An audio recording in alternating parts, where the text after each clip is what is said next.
Mungu alisulubishwa akafa kwa ajili yako na mimi, ili siku ya leo tukaweza kumkimbilia, na tunapomkimbilia tunapata usalama ndani mwake. Haleluya! Wewe ambao unakaa kana kwamba hujui ya kwamba kuna mtu alikufa kwa ajili yako, na kukumbusha jioni ya leo ya kwamba Yesu alikufa kwa ajili ya dhambi zako. Kuna watu wanajua ni Pasaka, wanaenda kusherehekea Pasaka kwa baa. Nani aliwaambia Yesu alikufa kwa baa? Alikufa mtini kwa ajili yako ili ukapate kumwamini. Biblia inasema kwa mapigo ya Yesu msalabani tulipokea uponyaji. Mpendwa, ninaomba usichukue damu ya Yesu for granted. Hallelujah. Amen. Usichukue damu ya Yesu kuwa bure. Kumbuka ya kwamba kama hiyo sio damu ya Yesu msalabani, haungekuwa jinsi ulivyo. Achana na hali hiyo, inakurudisha nyuma. Achana na mambo ya usherati mpendwa. Achana na mambo ya bangi mpendwa. Achana na mambo ya ulevi. Kumbuka ya kwamba huyu Yesu aliyekufa msalabani alikufa kwa ajili yako na mimi, ili siku ya leo tukaweza kutangaza ushindi wa Bwana, tukapata kutangaza ukuu wa Kristo. Wakati Yesu alipofufuka siku ya leo, ambao unasema leo ni Pasaka, na kiulizwa maana yake hauwezi ukaeleza, maana hata wewe haujali na hii siku. Maana hii siku ni siku ya dhamana sana, ambao mwana wa Mungu alikufa na akafufuka, na hakuna mwingine ambaye amekufia mwanadamu, ni Yesu peke yake. Yesu peke yake aliyekufa kwa ajili ya mwanadamu. Watu wengine kila tusema mnachinja, mnachinja mbuzi, ati mnaosha dhambi za kwenu. Mshindwe sana. Hakuna dhambi inayoshangwa na kondoo na damu ya kondoo wala mbuzi. Damu ya Yesu peke yake ilimwagika msalabani, ikatakasa maisha ya mwanadamu. Badala ya mchinje tumbuzi pale, wapendwa, acheni kusumbuka mkichinja mbuzi. Hakuna wakati mbuzi inaweza ikatakasa jamii yako. Wacha kufanya hizo visanga mnafanyanga mpaka mnamwaga vitu kwa jamii. Hiyo damu ya Yesu msalabani imetosha. Haleluya! Damu ya Yesu msalabani imetosha. Na ndiposa uko hapa siku ya leo, na ndiposa uko mzima, na ndiposa unataka kukaa bila unataka kukaa bila kujali yule aliyekufa msalabani kwa ajili yako.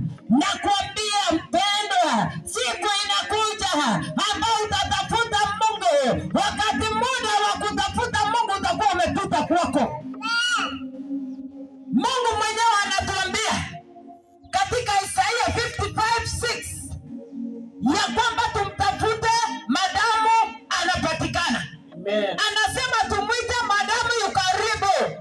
Kuna wakati hata kuwa karibu na wewe, badala ya mtafuta Kristo unaenda kutafuta pombe usiku, mchana na asubuhi.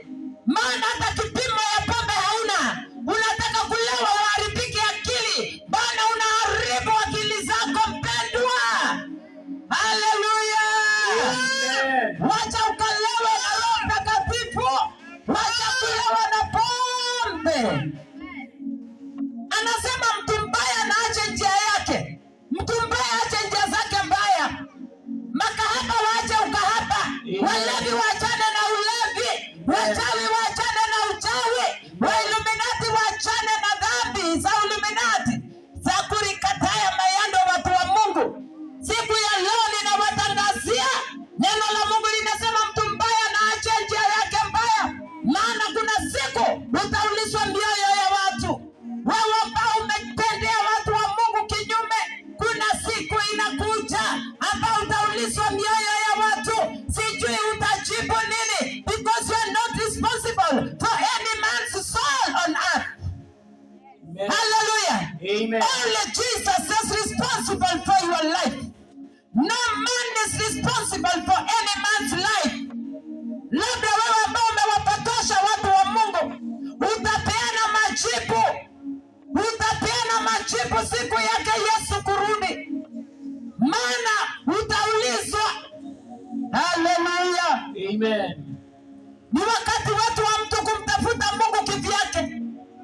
Neno la Mungu linatuambia kwamba tumrudie Mungu, na mtu asiye haki aache mawazo yake na amrudie Bwana.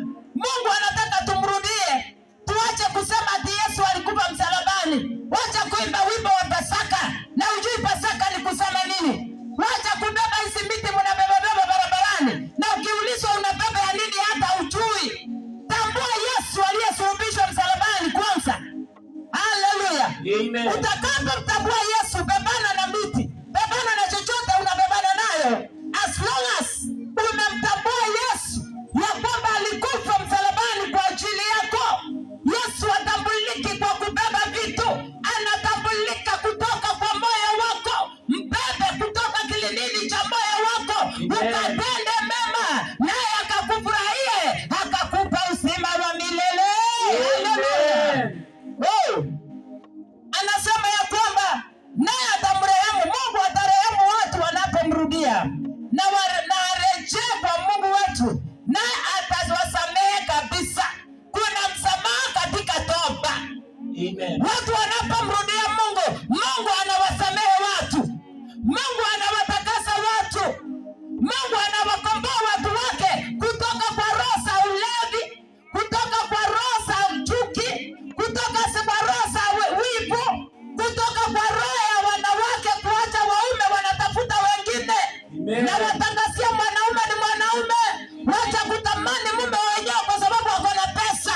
Amen. Wacha kutamani mume wenyewe kwa sababu wako na pesa. Ghadhabu iko karibu kwa wale wanaacha waume wao na kukimbilia waume wa wenyewe, kwa wale wanaoacha wake wao na kukimbilia wake wa wenyewe. Barabo sheta bayanda iko karibu, thawabu yenu iko karibu. Mungu anaachilia ghadhabu. Haleluya. Amen. Wale wanaachilia jamii zao wakateseka na wako na fedha, mnaenda kusaidia watu wa nje, watoto wenu wanalala njaa, ghadhabu iko njiani. Haleluya. Amen. Kila mtu asimame na jamii yake. Amen. Kila mtu nampende mke wake. Amen. Maana huyo mke uko naye, hakuna mtu alikuchagulia, ni wewe ulijichagulia. Umpende huyo uko naye, hata kama ni sura mbaya, wewe ndio ulichagua. Penda huyo mume uko naye, maana kama ndio ulijichagulia. Wacha kufika mahali ukaanza kumdharau kwa sababu ulikuwa umempenda juu ya pesa, na sasa umeona hana pesa kama vile ulivyotarajia. Utampenda, na kama utampenda, mbinguni imehesabiwa mwanamke mmoja, mwanaume mmoja. Amen. Wale wako na wanawake wawili ni washerati. Amen. Najua ninaponena na nenea mtu, lazima kupita mtu anasikia. Na mwanamke umeolewa kwa jamii ya wenyewe, wewe ni msherati.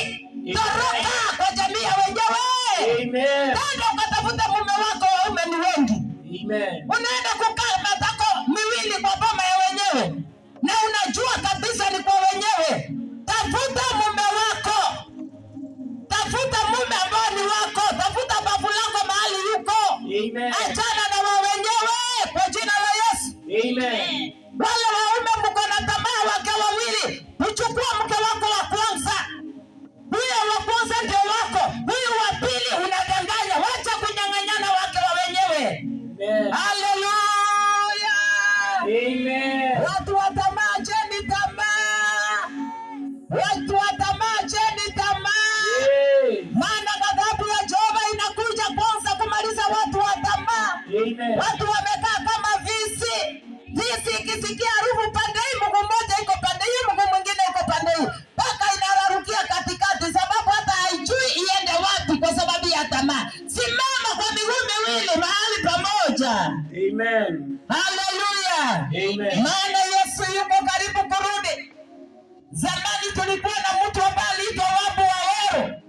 Alikuwa anaimba wimbo, ilikuwa inasema, tangaza msimamo ewe mtu wa Mungu, ili ujue kwamba umesimama wapi.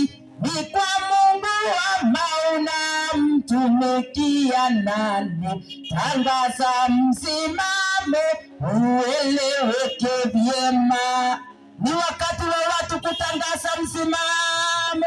Amen. Ni wakati wa watu kutangaza msimamo wao. Amen. Hey, haleluya. Amen. Ni wakati wa watu kutangaza msimamo. Mnaweza kuwa mnasikia mama, kama mimi ninasimama na kutangaza ukuu wa Bwana, unaona kana kwamba sina kichwa mzuri, lakini ninakuelekesha katika ukweli wa Jehova, na siku moja itafika ambao utaulizwa siku hii ya leo, maana masikio yako yamesikia, na uwezi ukavuta mambo ambayo imeingilia kwa masikio yako. Haleluya. Amen. Chochote umesikia hapa na inakugusa, nenda ukabadilike. Amen. Nenda ukaokoke. Sikwambii kuja uokoke ukuwa wa Jordan. As long as umesikia neno, nenda ukaokoke mahali unataka. As long as itakuwa ni madhabahu ya Jehova. Amen. Bwana Yesu asifiwe. Amen. Unaweza kuwa unaniona ninatangaza neno, ukafikiria kwamba ninakutangazia ndio tukuje tujae kanisa na tuiongeze, lakini ninakutangazia neno la Bwana ukapata kuokoka na kumjua Mungu na kuweza kuwa na ushirika mmoja na Muumba wako. Na utakapokuwa na ushirika mmoja na Muumba wako, wakati wa shida yako utakapomwita atasikia. Haleluya. Amen. Kwa nini watu wamegonjeka magonjwa ambayo hayaponyeki? Kwa nini magonjwa ya Misri yameingia duniani? Ni kwa sababu watu wamemuasi Mungu. Ni kwa sababu watu wamemkataa Muumba wao. Haleluya. Amen. Watu wamemkataa Muumba wao. Zile pesa uko nazo ambazo zingesaidia jamii yako, inakuwa ni ya madawa kila jioni, asubuhi na saa 7. Kila jioni, asubuhi na saa 7, kazi yako ni kukunywa dawa. Kwa nini? Ulimuasi Mungu, magonjwa ya Misri yakaingia. Rapasha tabagana. Haleluya. Amen. Enyi matajiri lia sana kwa sababu ya mashaka yenu, mali zenu zote zimeoza na mabasi yameliwa na nondo. Taabu na fedha zenu zimeingia kutu ndani, zimeoza na kutu hiyo yote itakula miili yenu kama nondo. Sijui kama umesikia hiyo wimbo. Yes. Hiyo ni neno la Mungu. Sababu watu wamemwasi Mungu. Wengine tunaenda kanisani, hatuko kwa Mungu ndani. Tumekaa kama fisi, mguu mmoja nje, mguu mmoja ndani. Ati unaingia kanisani unaregister, ati mimi ni wa hii madhabahu. Lakini wakati Yesu atakaporudi, atakupata ya kwamba ulikuwa mwokofu, atakupata ya kwamba ulikuwa umeokoka, ama ulikuwa umeenda kujishikanisha na kanisa. Kwa sababu siku utapata shida, kanisa itakuja kusimama na wewe. Mungu hataki watu wa kujirejista, anataka watu wa kuokoka. Unapookoka unasimama wima na Mungu. Na wakati wa shida zako, Jehova Mungu akiwa juu mbinguni atashuka na atakusaidia. Amen. Urafiki wa wanadamu, hatuko na marafiki wengi. Hawa marafiki wengi hawawezi wakakufaidi kitu bila Mungu. Afadhali Mungu afanyike rafiki wako na afanyike Mungu mmoja kuliko marafiki wengi wasio na faida. Amen. Bwana Yesu asifiwe. Amen. Kwa hivyo Mungu ndio tiba. Mungu ndio Mungu wa maisha yetu. Mungu ndio Mungu anayetutendea maajabu. Najua kwamba kama uko hapa na unasikia sauti yangu, mpendwa, na hujaokoka, tafuta Mungu kwa haraka. Acha msaha, acha kuona kama maisha ni yako. Hiyo mwili umebeba sio yako.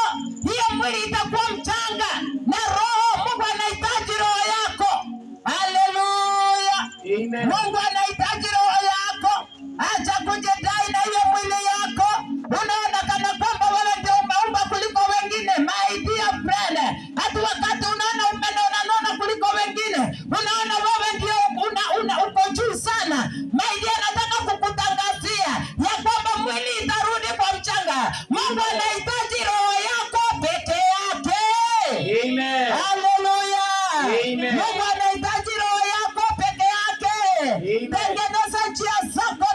Mungu, unapotengeneza njia zako na Mungu, naye Mungu aliye juu mbinguni atakutengeneza ukawe sawa, na siku ya mwisho utaurithi ufalme wake Bwana. Amen. Haleluya. Amen. Bwana Yesu asifiwe. Amen. Acha kupenda mali ya dunia kuliko Mungu. Mali ni Mungu amepeana. Biblia inasema fedha na dhahabu ni za Jehova, fedha na dhahabu si za Shetani. Nataka nikutangazie ujue ya kwamba Lucifer aliumbwa na Mungu. Hakuna mtu aliye juu ya Mungu. Haleluya. Amen. Hakuna aliye juu ya Mungu. Mungu ako juu ya vyote. Amen. Ujue ya kwamba Mungu yuko juu ya vyote. Amen. Kwa hivyo yule ambao unafaa kusimama na yeye ni Mungu peke yake. Amen. Praise the name of the Lord. Amen. Wale watu wanajiona ati kwamba nitakaa hivyo hata makanisa zimeharibika. Nani alikwambia makanisa zimeharibika? Ukiharibika unaanza kubandika makanisa zimeharibika. Kwani uliokoka wewe ndio kanisa? Kanisa ni wewe. Wewe ukiharibika usituambie tumeharibika. Ukiharibika potea kivyako. Acha kuna jinsi madhabahu za Bwana na kusema ati makanisa imeharibika hakuna yenye ninaenda. Si ufanyike kanisa wewe. Wewe fanyika kanisa. Na ukifanyika kanisa Jehova akiwa mbinguni atafurahia. Amen. Kazi ya wengine ni kuangalia watu na kusengenya. Ile kanisa wapi yako? Wapi kanisa lako? Tu kazi yako ni kutazama zile kanisa Jehova amesimamisha. Kazi yako ni kuongea mambo mengi kuhusu madhabahu yake Bwana. Unakosoa muumba wako na ujui ya pumzi yako inaweza ondoka within a fraction of an eye. Ni vyema wakati unaongea pima maneno yako. Usije ukakwasa Mungu ukidhania unamkwasa mwanadamu. Huwezi ukahuzunisha Roho Mtakatifu wa Bwana. Haleluya. Amen. Wengine wanakosoa Mungu na hali wamebeba magonjwa mengi kwa miili yao. Wengine hawalalangi usiku kwa sababu ya yale mambo wanapitia usiku. Wengine wananyongangwa usiku hawalali, lakini kunena kinyume na Mungu hawa ni namba moja. Wengine wanakuanga na waume usiku, wengine wanaitwa spiritual husbands. Wako na waume wa kando wa kiroho, lakini hawa ndio namba moja kuongea. Nataka niwatangazie, kimbieni kwa Yesu. Kwa Yesu kuna usalama, kwa Yesu kuna raha, kwa Yesu kuna vyote ambavyo tunahitaji kama wanadamu. Amen. Haleluya. Amen. Haleluya.